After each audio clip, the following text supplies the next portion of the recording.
Nubuatan-nubuatan melawan Israel. Nabi melihat kemuliaan Tuhan. Yehezkiel 1 ayat 1 sampai 28. Pada tahun ke-30 dalam bulan yang keempat, pada tanggal 5 bulan itu, ketika aku bersama-sama dengan para buangan berada di tepi sungai Kebar, terbukalah langit dan aku melihat penglihatan-penglihatan tentang Allah. Pada tanggal 5 bulan itu, yaitu tahun kelima sesudah Raja Yoyakin dibuang. Datanglah firman Tuhan kepada Imam Yehezkiel, anak Busi, di negeri orang Kasdim, di tepi sungai Kebar, dan di sana kekuasaan Tuhan meliputi dia. Lalu aku melihat, sungguh, angin badai bertiup dari utara, dan membawa segumpal awan yang besar dengan api yang berkilat-kilat, dan awan itu dikelilingi oleh sinar. Di tengah-tengah api itu kelihatan seperti suasa mengkilat. Dan di tengah-tengah itu juga ada yang menyerupai 4 makhluk hidup, dan beginilah kelihatannya mereka.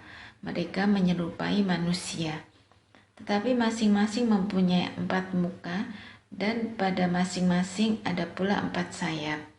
Kaki mereka adalah lurus, dan telapak kaki mereka seperti kuku anak lembu. Kaki-kaki ini mengkilap seperti tembaga yang baru digosok. Pada keempat sisi mereka, di bawah sayap-sayapnya, tampak tangan manusia. Mengenai muka dan sayap mereka berempat adalah begini. Mereka saling menyentuh dengan sayapnya. Mereka tidak berbalik kalau berjalan, masing-masing berjalan lurus ke depan. Muka mereka kelihatan begini. Keempatnya mempunyai muka manusia di depan, muka singa di sebelah kanan, muka lembu di sebelah kiri, dan muka raja wali di belakang. Sayap-sayap mereka dikembangkan ke atas. Mereka saling menyentuh dengan sepasang sayapnya, dan sepasang sayap yang lain menutupi badan mereka. Masing-masing berjalan lurus ke depan, ke arah mana roh itu hendak pergi. Kesanalah mereka pergi, mereka tidak berbalik kalau berjalan. Di tengah makhluk-makhluk hidup itu, kelihatan seperti bara api yang menyala, seperti suluh yang bergerak kian kemari di antara makhluk-makhluk hidup itu. Dan api itu bersinar, sedang dari api itu kilat sambung menyambung. Makhluk-makhluk hidup itu terbang ke sana kemari seperti kilat. Aku melihat, sungguh, di atas tanah di samping masing-masing dari keempat makhluk-makhluk hidup itu ada sebuah roda. Rupa roda-roda itu seperti kilauan permata pirus, dan keempatnya adalah serupa. Buatannya seolah-olah roda yang satu di tengah-tengah yang lain. Kalau mereka berjalan, mereka dapat menuju ke 4 jurusan. Mereka tidak berbalik kalau berjalan. Mereka mempunyai lingkar, dan aku melihat bahwa sekeliling lingkar yang 4 itu penuh dengan mata. Kalau makhluk-makhluk hidup itu berjalan, roda-roda itu juga berjalan di samping mereka. Dan kalau makhluk-makhluk hidup itu terangkat dari atas tanah, roda-roda itu turut terangkat. Ke arah mana roh itu hendak pergi, kesanalah mereka pergi, dan roda-rodanya sama-sama terangkat dengan mereka, sebab roh makhluk-makhluk hidup itu berada di dalam roda-rodanya. Kalau makhluk-makhluk hidup itu berjalan, roda-roda itu berjalan. Kalau mereka berhenti, roda-roda itu berhenti. Dan kalau mereka terangkat dari tanah, roda-roda itu sama-sama terangkat dengan mereka, sebab roh makhluk-makhluk hidup itu berada di dalam roda-rodanya. Di atas kepala makhluk-makhluk hidup itu ada yang menyerupai cakrawala, yang kelihatan seperti hablur es yang mendahsyatkan, terbentang di atas kepala mereka. Dan di bawah cakrawala itu sayap mereka dikembangkan lurus, yang satu menyinggung yang lain, dan masing-masing mempunyai sepasang sayap yang menutupi badan mereka. Kalau mereka berjalan, Aku mendengar suara sayapnya seperti suara air terjun yang menderu, seperti suara yang maha kuasa, seperti keributan laskar yang besar. Kalau mereka berhenti, sayapnya dibiarkan terkulai. Maka kedengaranlah suara dari atas cakrawala yang ada di atas kepala mereka. Kalau mereka berhenti, sayapnya dibiarkan terkulai. Di atas cakrawala yang ada di atas kepala mereka ada menyerupai tahta yang kelihatannya seperti permata lasurit. Dan di atas yang menyerupai tahta itu ada yang kelihatan seperti rupa manusia. Dari yang menyerupai pinggangnya sampai ke atas, aku lihat seperti suasa mengkilat dan seperti api yang ditudungi sekelilingnya. Dan dari yang menyerupai pinggangnya sampai ke bawah, aku lihat seperti api yang dikelilingi sinar, seperti busur pelangi yang terlihat pada musim hujan di awan-awan. Demikianlah kelihatan sinar yang mengelilinginya. Begitulah kelihatan gambar kemuliaan Tuhan. Tatkala aku melihatnya, aku sembah sujud. Lalu ku dengar suara Dia yang berfirman. Panggilan Yehezkiel, Yehezkiel 2 ayat 1 sampai Yehezkiel 3 ayat 15. Firman-Nya kepadaku, hai anak manusia, bangunlah dan berdiri, karena aku hendak berbicara dengan engkau. Sementara ia berbicara dengan aku, kembalilah rohku ke dalam aku, dan ditegakkannya lah aku. Kemudian aku mendengar Dia yang berbicara dengan aku. Firman-Nya kepadaku, hai anak manusia, aku mengutus engkau kepada orang Israel, kepada bangsa pemberontak yang telah memberontak melawan aku. Mereka dan nenek moyang mereka telah mendurhaka terhadap aku sampai hari ini juga. Kepada keturunan inilah yang keras kepala dan tegar hati, aku mengutus engkau, dan harus kau katakan kepada mereka, beginilah firman Tuhan. Dan baik mereka mendengarkan atau tidak, sebab mereka adalah kaum pemberontak. Mereka akan mengetahui bahwa seorang nabi ada di tengah-tengah mereka. Dan engkau anak manusia, janganlah takut melihat mereka, maupun mendengarkan kata-katanya. Biarpun engkau di tengah-tengah onak dan duri, dan engkau tinggal dekat kalajengking, janganlah takut mendengarkan kata-kata mereka, dan janganlah gentar melihat mukanya, sebab mereka adalah kaum pemberontak. Sampaikanlah perkataan-perkataanku kepada mereka, baik mereka mau mendengarkan atau tidak, sebab mereka adalah pemberontak. Dan engkau anak manusia, dengarlah apa yang kufirmankan kepadamu. Janganlah memberontak seperti kaum pemberontak ini. Ngangakanlah mulutmu dan makanlah apa yang kuberikan kepadamu. Aku melihat sesungguhnya ada tangan yang terulur kepadaku, dan sungguh dipegangnya sebuah gulungan kitab. Lalu dibentangkannya di hadapanku gulungan itu, ditulisi timbal balik, dan di sana tertulis nyanyian-nyanyian ratapan, keluh kesah dan rintihan. Firman-Nya kepadaku, hai anak manusia, makanlah apa yang engkau lihat di sini. Makanlah gulungan kitab ini dan pergilah, berbicaralah kepada kaum Israel. Maka kubukalah mulutku dan diberikannya gulungan kitab itu kumakan. Lalu firman-Nya kepadaku, hai anak manusia, makanlah gulungan kitab yang kuberikan ini kepadamu, dan isilah perutmu dengan itu. Lalu aku memakannya, dan rasanya manis seperti madu dalam mulutku. Firman-Nya kepadaku, hai anak manusia, mari, pergilah dan temuilah kaum Israel, dan sampaikanlah perkataan-perkataanku kepada mereka. Sebab engkau tidak diutus kepada suatu bangsa yang berbahasa asing dan yang berat lidah, tetapi kepada kaum Israel. Bukan kepada banyak bangsa-bangsa yang berbahasa asing dan yang berat lidah, yang engkau tidak mengerti bahasanya. Sekiranya aku mengutus engkau kepada bangsa yang demikian, mereka akan mendengarkan engkau. Akan tetapi kaum Israel tidak mau mendengarkan engkau, sebab mereka tidak mau mendengarkan aku. karena seluruh kaum Israel berkepala batu dan bertegar hati.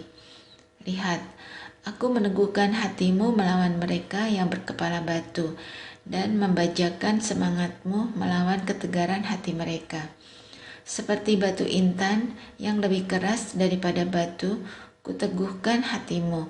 Janganlah takut kepada mereka dan janganlah gentar melihat mukanya, sebab mereka adalah kaum pemberontak. Selanjutnya firman-Nya kepadaku, hai anak manusia, perhatikanlah segala perkataanku yang akan kufirmankan kepadamu, dan berikanlah telingamu kepadanya. Mari, pergilah dan temuilah orang-orang buangan, teman sebangsamu. Berbicaralah kepada mereka dan katakanlah, beginilah firman Tuhan Allah, baik mereka mau mendengarkan atau tidak. Maka roh itu mengangkat aku, dan aku mendengar di belakangku suatu suara gemuruh yang besar, tatkala kemuliaan Allah naik ke atas dari tempatnya, yakni suara dari sayap-sayap makhluk-makhluk hidup yang menggesek satu sama lain.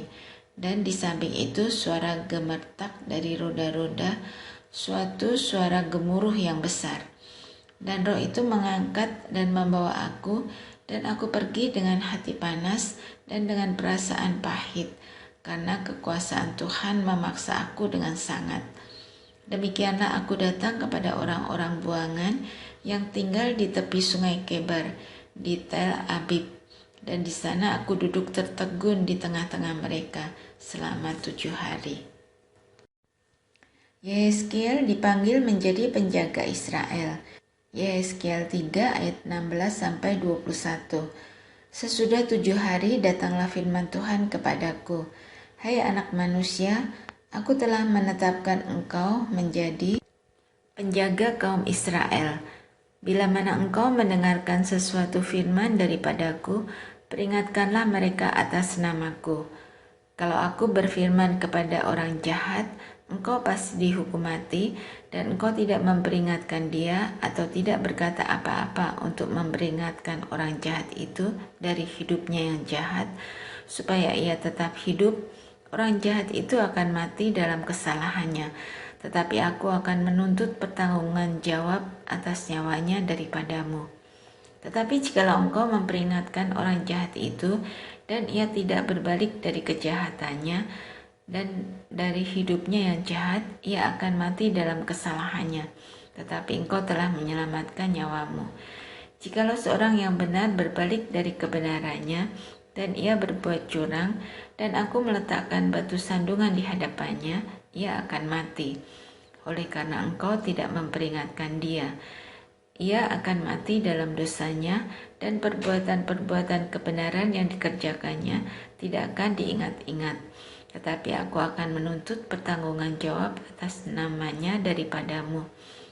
Tetapi jikalau engkau memperingatkan orang yang benar itu, supaya ia jangan berbuat dosa, dan memang tidak berbuat dosa, ia akan tetap hidup, sebab ia mau menerima peringatan, dan engkau telah menyelamatkan nyawamu.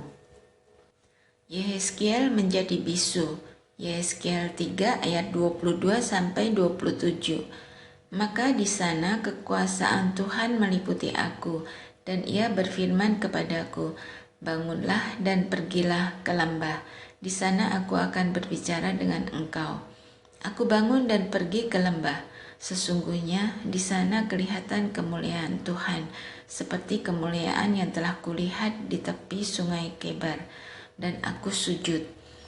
Tetapi masuklah roh ke dalam aku, dan ditegakkannya aku. Lalu ia berbicara dengan aku, katanya, pergilah pulang, kurunglah dirimu di dalam rumahmu. Dan engkau, anak manusia, sesungguhnya engkau akan diikat dengan tali dan akan dibelenggu, sehingga engkau tidak bisa keluar masuk di tengah-tengah mereka. Dan aku akan membuat lidahmu melekat pada langit-langitmu, sehingga engkau menjadi bisu dan tidak akan menempelak mereka, sebab mereka adalah kaum pemberontak. Tetapi kalau aku berbicara dengan engkau, aku akan membuka mulutmu dan engkau akan mengatakan kepada mereka, beginilah firman Tuhan Allah, Orang yang mau mendengar, biarlah ia mendengar, dan orang yang mau membiarkan, baiklah membiarkan, sebab mereka adalah kaum pemberontak. Lambang pengepungan kota Yerusalem, Yehezkiel 4 ayat 1-17. Engkau, anak manusia, ambillah sebuah batu bata, letakkan di hadapanmu, dan ukirlah di atasnya sebuah kota, yaitu Yerusalem. Ukirlah kota itu dalam keadaan terkepung, dirikan sebuah benteng pengepungan, timbun pula tanah menjadi tembok pengepungan, tempatkan perkemahan tentara, dan susun alat-alat pendobrak sekeliling kota itu. Lalu ambillah sebidang besi, dan dirikanlah itu di antaramu dengan kota itu menjadi dinding besi. Kemudian tujukanlah wajahmu ke arah kota itu, sehingga kota itu dalam keadaan terkepung, dan engkaulah yang mengepung dia. Inilah menjadi lambang bagi kaum Israel. Berbaringlah engkau pada sisi kirimu, dan aku akan menanggungkan hukuman kaum Israel atasmu. Berapa hari engkau berbaring demikian, selama itulah engkau menanggung hukuman mereka. Beginilah aku tentukan bagimu, berapa tahun hukuman kaum Israel, sekian harilah engkau menanggung hukuman mereka, yaitu 390 hari. Kalau engkau sudah mengakhiri waktu ini, berbaringlah engkau untuk kedua kalinya, tetapi pada sisi kananmu, dan tanggungkanlah hukuman kaum Yehuda 40 hari lamanya. Aku menentukan bagimu 1 hari untuk 1 tahun. Tujukanlah wajahmu kepada pengepungan Yerusalem, dan kepalkanlah tinjumu kepadanya, dan bernubuatlah melawan kota itu. Lihat, aku akan mengikat engkau dengan tali, sehingga engkau tidak dapat berbalik dari sisi yang satu ke sisi yang lain, sampai engkau mengakhiri waktu pengepunganmu itu. Selanjutnya, ambillah gandum jelai, kacang merah besar, kacang merah kecil, jawan, dan sekoi, dan taruhlah dalam 1 periuk, dan masaklah itu menjadi roti bagimu. Itulah makananmu selama engkau berbaring pada sisimu, yaitu 390 hari. Dan makananmu yang harus kau makan akan ditentukan timbangannya, yakni 20 shikal 1 hari. Makanlah itu pada waktu-waktu tertentu. Air minum pun bagimu akan ditentukan, 1/6 hin banyaknya. Minumlah itu pada waktu-waktu tertentu. Makanlah roti itu seperti roti jelai yang bundar, dan engkau harus membakarnya di atas kotoran manusia yang sudah kering di hadapan mereka.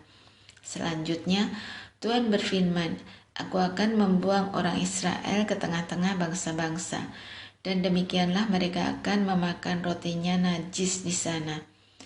Maka aku jawab, aduh Tuhan Allah, sesungguhnya aku tak pernah dinajiskan, dan dari masa mudaku sampai sekarang tak pernah kumakan bangkai atau sisa mangsa binatang buas. Lagi pula tak pernah masuk ke mulutku ini daging yang sudah basi. Lalu firman-Nya kepadaku, lihat, kalau begitu aku mengizinkan engkau memakai kotoran lembu ganti kotoran manusia, dan bakarlah rotimu di atasnya. Sesudah itu ia berfirman kepadaku, hai anak manusia, sesungguhnya aku akan memusnahkan persediaan makanan di Yerusalem, dan mereka akan memakan roti yang tertentu timbangannya dengan hati yang cemas. Juga mereka akan meminum air dalam ukuran terbatas dengan hati yang gundah gulana, dengan maksud supaya mereka kekurangan makanan dan minuman, dan mereka semuanya menjadi gundah gulana, sehingga mereka hancur di dalam hukumannya.